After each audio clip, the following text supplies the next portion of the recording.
I feel good, you look great, I like you, I can't wait. A first time, a first date, you're so fine, I'm so late. You sip wine, I drink straight. Okay, ayun na, isang magandang araw ulit dyan sa lahat ng mga ka-DIY, especially doon sa mga beginners. Ayan mga ka-DIY, meron lang ako i-share sa inyo, isang mabilisan lang. Ayan, kasi dumating ni order natin ng mga voltmeter na maliliit. And then, kasi nasira kasi yung dati kong individual voltmeter, ayan. So ayan, nasira na kasi siya, naulanan, napasok ng tubig, kaya gagawa ako ng bago. Pero ito yung ating gagawin. Ayan. Pero dito mga ka-DIY, hindi ko na sa inyo ipapakita na ito yung bubuin natin kasi meron akong gusto i-share sa inyo. Even though meron na akong video nito, pero ito ay para sa mga baguhan.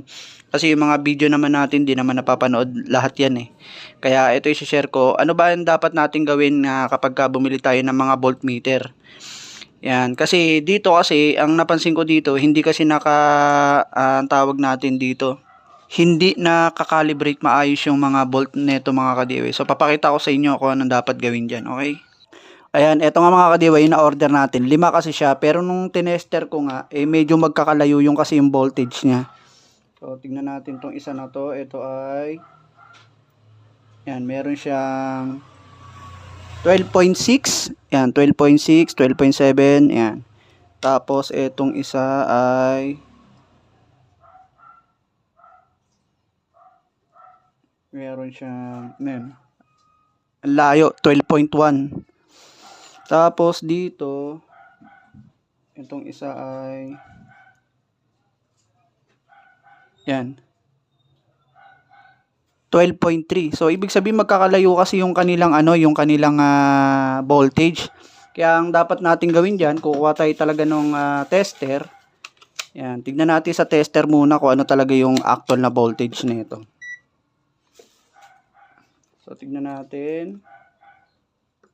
So, meron siyang, ang tunay niya is 12.5, 12.5, no? Pero ibig sabihin, pwede na yan sa 12.6 mga ka-DIY. So, yan, 12.5. So, ibig sabihin, dapat 12.5 o kaya 12.6 pwede na yan. Ito, tignan natin. Ito yung isa. Ito, 12.6 to mga ka-DIY. Yan. Ngayon, ano ba dapat natin gawin dyan para makalibrate natin yan? Sa likod kasi nito mga ka-DIY, may tinatawag yan na potentiometer. So, ayan yan. Pipihitin nyo lang yan, pakanan o pakaliwa. Makikita nyo na yung pagbabago ng voltage dyan. So, ang gagawin natin dyan, gagawin natin 12.6 lahat. So, para makalibrate natin. So, ano bang dapat gawin dyan? Kinakailangan nyo lang kasi nung maliit na pang screw dito sa likod. Yan. So, gawin ko na isang mabilis. At ayan mga ka-DIY, pinagsama-sama na natin para isang lang. So, ibig sabihin ito ay 12.6. Hindi lang masyado kasing kita dyan, nagkukurap lang dyan. Pero 12.6, 12.3, 12.1. So, ayan. Unahin natin itong 12.1. Sa likod mga ka-DIY, tulad ng sinabi ko, meron ka lang pipihitin dyan. And then, lagay natin sa 12.6 din yan. Ayan, tingnan natin mabuti. Ayan, pipihitin ko na. Op. Pihitin natin 12.6.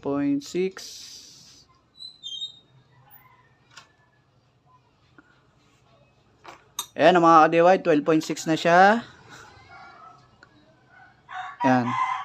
Try natin to isa, 12.3.